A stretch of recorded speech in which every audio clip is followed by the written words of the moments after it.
So కాంగ్రెస్లో MLC అభ్యర్థుల ప్రకటన. సో ఎమ్మెల్యే కోటాలో ఎమ్మెల్సీలు ఉన్నాయి కదా. సో దానికి ఈరోజు చివరి నామినేషన్స్కి రోజు చివరి డేట్ కాబట్టి సో కాంగ్రెస్ పార్టీ ఇటు బీఆర్ఎస్ పార్టీ వాళ్ళ ఎమ్మెల్సీ అభ్యర్థులను కూడా ప్రకటించారు.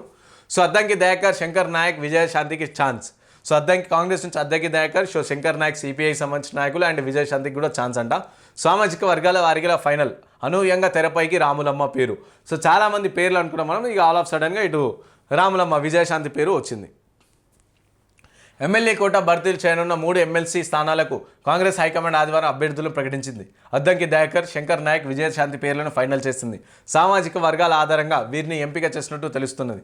కాంగ్రెస్ అధికారంలోకి వచ్చిన నాటి నుంచి 6 ఎమ్మెల్సీ స్థానాలు భర్తీ చేసింది. ఇందులో BC, Gowda, BC, minority, Velama, SC, ST, Kamma సామాజిక వర్గాల స్థానం కల్పించింది. ఇక చివరి వరకు కొనసాగిన ఉత్కంఠలో తర్వాత ఆ ముగ్గురిని అధిష్టానం ఫైనల్ చేస్తూ నిర్ణయం తీసుకుంది. అనూహ్యంగా సినీ నటి విజయశాంతి పేరును కూడా అధిష్టానం ఫైనల్ చేయడంతో పార్టీ వర్గాలు, రాజకీయ పరిశీలకులు అందరిలో ఆశ్చర్యపరిచింది.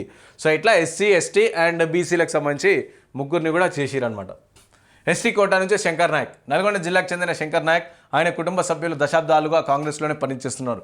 శంకర్ నాయక్ ఎంపీపీగా, 2 సార్లు జడ్పీటీసీగా, మండల కాంగ్రెస్, బ్లాక్ కాంగ్రెస్ అధ్యక్షుడిగా, జిల్లా కాంగ్రెస్ కమిటీ అధ్యక్షుడిగా 7 ఏళ్ళు పనిచేస్తున్నారు. ఇక ఆయన సామాజిక వర్గం పార్టీకి అందించిన సేవలను గుర్తు చేస్తూ సో వారికి ఇది కేటాయించారు. సో ఇంకా అద్దంకి దయాకర్ కూడా ఎస్సీ మాల సామాజిక వర్గానికి చెందిన అద్దంకి దయాకర్ పేరును అధిష్టానం ఎమ్మెల్సీ అభ్యర్థిగా ప్రకటించింది. అద్దంకి దయాకర్ తెలంగాణ ఉద్యమ కాలం నుంచి రాజకీయాల్లో చురుగ్గా ఉన్నారు. గతసారి సీటు చివరి నిమిషంలో చేజారింది. ఈసారి ఆయనకు అవకాశం కూడా కల్పించింది. ఇక అనూహ్యంగా విజయశాంతి పేరు. సినీ నటి విజయశాంతి కొంతకాలంగా కాంగ్రెస్లో ఇన్యాక్టివ్గా ఉన్నారు. ఇక ఎమ్మెల్సీ ఎన్నికల వేళ ఆమె పేరు అనూహ్యంగా తెరపైకి వచ్చింది. ఈ క్రమంలోనే రాములమ్మ వారం రోజులుగా ఢిల్లీలో మకాం వేశారు. కాంగ్రెస్లో చేరే టైంలో అప్పటికి ఏఐసీసీ ఇన్ఛార్జ్ ఠాక్రే సో తాను ఎమ్మెల్సీగా అవకాశం కల్పిస్తామని హామీ ఇచ్చారు. ఈ సందర్భంగా ఆమె అధిష్టానాన్ని గుర్తు చేసినట్టు తెలిపింది. ఇక విజయశాంతి ఉన్న చరిష్మా ఉపయోగించుకోవడం, ఆమె గతంలో ఎంపీగా పనిచేసిన అనుభవం, సామాజిక వర్గం, మహిళలకు అవకాశాలు కల్పించడం తదితర అంశాలను లెక్కలోకి తీసుకుని రాములమ్మకు సీటు ఖరారు చేసినట్టు సమాచారం. ఇక కేదార్ శంకర్ నాయక్ గురించి చూసుకుంటే, కేదార్ శంకర్ నాయక్ నల్గొండ జిల్లా దామరచర్లలోని దిలావత్పూర్లో ఏప్రిల్ 4, 1972లో జన్మించారు. సో 1998 దామరచర్ల మండలం కాంగ్రెస్ అధ్యక్షుడిగా ప్రస్థానం మొదలుపెట్టారు. ఆ తర్వాత 2001 దామరచర్ల నుంచి జెడ్పీటీసీ అభ్యర్థిగా ఎంపిక చేసింది. ఇక 2006 నుంచి 2011 వరకు ఎంపీపీగా పనిచేశారు. ఇక 2011 నుంచి 2014 వరకు బ్లాక్ కాంగ్రెస్ అధ్యక్షుడిగా కూడా పనిచేశారు. సో బ్లాక్ కాంగ్రెస్ అధ్యక్షుడిగా పనిచేశారు. 2019లో జెడ్పీటీసీగా గెలిచారు. 2014 నుంచి 19 మధ్యలో కాంగ్రెస్ జిల్లా ప్రణాళిక సంఘం మెంబర్గా పనిచేశారు.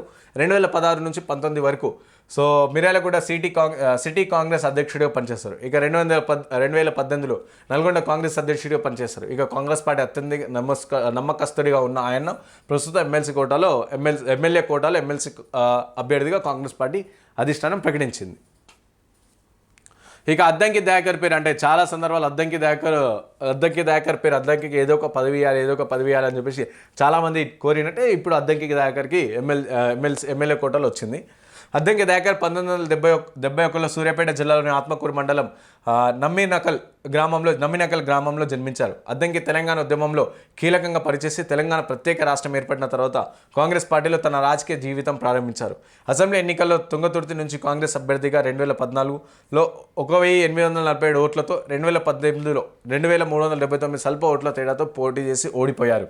ఇక ఆయనకు 2023లో ఎన్నికల్లో కాంగ్రెస్ నుంచి టికెట్ దక్కలేదు. ఇక వివాదాలు చుట్టుముట్టడానికి కాంగ్రెస్ పార్టీకి ఎప్పుడు విధేయుడిగా ఉన్నారు. ఇక కాంగ్రెస్ అధిష్టానం అద్దంకి దయాకర్ ఎమ్మెల్సీ కోటాలో ఎమ్మెల్సీగా నామినేట్ చేసింది.